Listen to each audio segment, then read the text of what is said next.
Demokrasi Indonesia. Pengertian demokrasi secara general.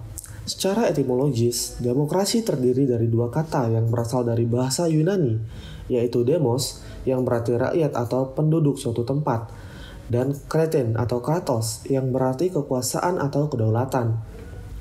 Secara bahasa, demos kretein atau demos kratos adalah keadaan negara di mana dalam sistem pemerintahannya, kedaulatan berada di tangan rakyat. Kekuasaan tertinggi berada dalam keputusan bersama rakyat. Rakyat berkuasa, pemerintah rakyat, dan oleh rakyat. Hakikat demokrasi sebagai suatu sistem bermasyarakat dan bernegara serta pemerintahan memberikan penekanan kepada keberadaan kekuasaan di tangan rakyat, baik dalam penyelenggaraan berada di tangan rakyat, mengandung pengertian tiga hal, yaitu yang pertama, pemerintahan dari rakyat atau government of the people, mengandung pengertian yang berhubungan dengan pemerintah yang sah dan diakui atau legitimate government di mata rakyat. Sebaliknya, ada pemerintahan yang tidak sah dan tidak diakui, yaitu unlegitimate government. Pemerintahan yang diakui adalah pemerintahan yang mendapat pengakuan dan dukungan rakyat.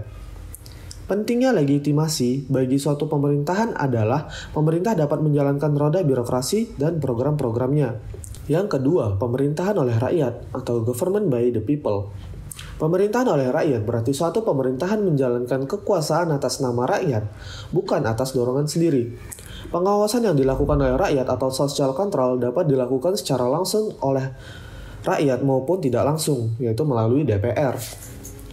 Yang ketiga, pemerintahan untuk rakyat atau government for the people, mengandung pengertian bahwa kekuasaan yang diberikan oleh rakyat kepada pemerintah dijalankan untuk kepentingan rakyat. Pemerintah diharuskan menjamin adanya kebebasan seluas-luasnya kepada rakyat dalam menyampaikan aspirasinya, baik melalui media pers maupun secara langsung.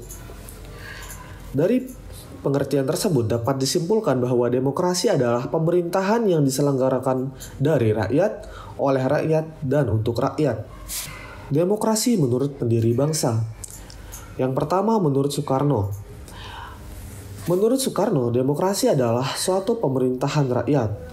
Lebih jelasnya lagi, demokrasi adalah suatu cara dalam membentuk pemerintahan yang memberikan hak kepada rakyat untuk ikut serta dalam proses pemerintahan. Yang kedua, menurut Muhammad Hatta, demokrasi adalah bentuk pemerintahan yang membuat seluruh warga negara memiliki hak pengambilan keputusan yang setara. Menurut salah satu tokoh bangsa Indonesia, Muhammad Hatta, demokrasi harus terdiri dari tiga unsur penting, yakni sosialisme barat yang membela prinsip humanisme, kemudian ajaran agama, dan perilaku kolektif. Yang ketiga, menurut Sultan Syahrir, demokrasi yang diharapkan Sultan Syahrir adalah demokrasi yang mencari selamatnya bangsa Indonesia dan berusaha untuk memperoleh kedaulatan penuh.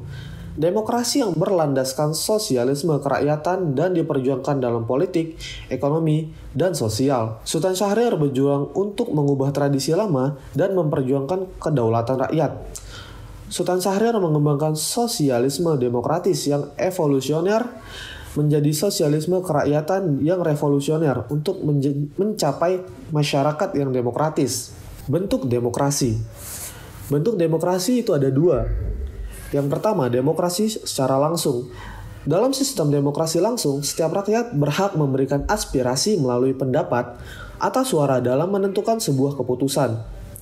Biasanya, setiap rakyat mewakili diri sendiri dalam memilih kebijakan, sehingga secara langsung keadaan politik berada di tangan rakyat.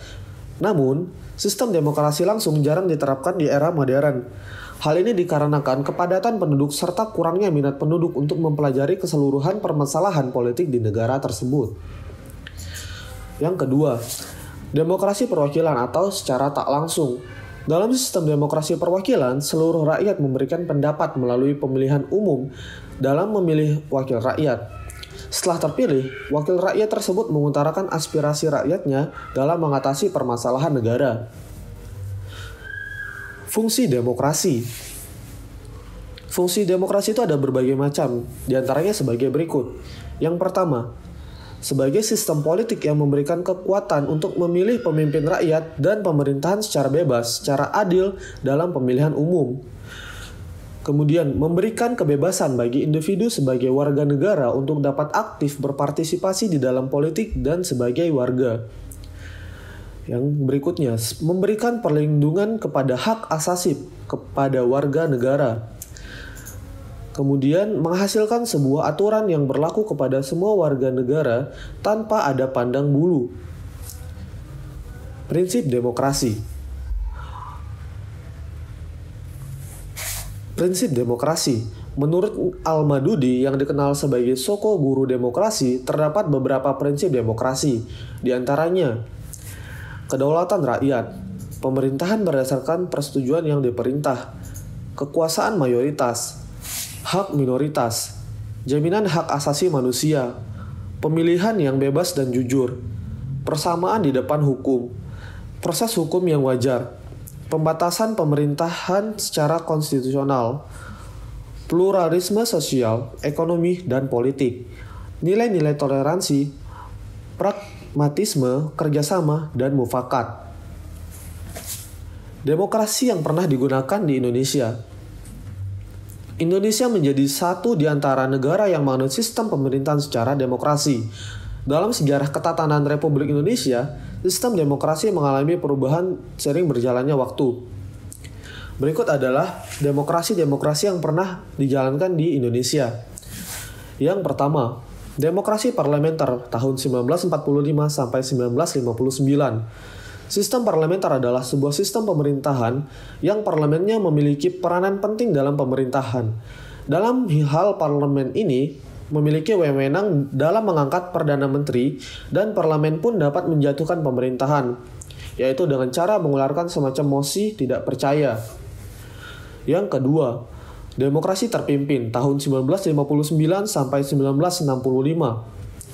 Demokrasi terpimpin merupakan sebuah hype pendek demokrasi yang tidak didasarkan atas paham liberalisme, sosialisme nasional, fasisme, dan komunisme, tetapi suatu paham demokrasi yang didasarkan pada keinginan-keinginan luhur bangsa Indonesia seperti yang tercantum pada pembukaan Undang-Undang Dasar 1945. Yang ketiga, demokrasi Pancasila pada era Orde Baru tahun 1966 sampai 1998. Era baru dalam pemerintahan dimulai setelah melalui masa transisi yang singkat, yaitu antara 1966 sampai 1968, ketika Jenderal Soeharto dipilih menjadi Presiden Republik Indonesia. Era pemerintahan pada masa Soeharto dikenal sebagai Orde Baru dengan konsep demokrasi Pancasila. Visi utama pemerintahan Orde Baru ini adalah untuk melaksanakan Pancasila dan Undang-Undang Dasar 1945 secara murni dan konsekuen dalam setiap aspek kehidupan masyarakat Indonesia. Yang keempat, demokrasi Pancasila pada Orde Reformasi tahun 1998 sampai saat ini. Tatanan kehidupan masyarakat Indonesia memang sangat erat dengan demokrasi Pancasila. Pancasila yang menjadi landasan negara ini memiliki 5 sila yang bertujuan menjadi pedoman masyarakat. Masyarakat yang memahami pentingnya kehidupan bernegara tentunya akan berusaha menjalankan nilai-nilai yang diajarkan dalam Pancasila. Masa demokrasi Pancasila. Demokrasi konstitusional era reformasi dengan berakar pada kekuatan multipartai yang berusaha mengembalikan pertimbangan kekuatan antar lembaga negara, antar eksekutif, legislatif, dan yudisial.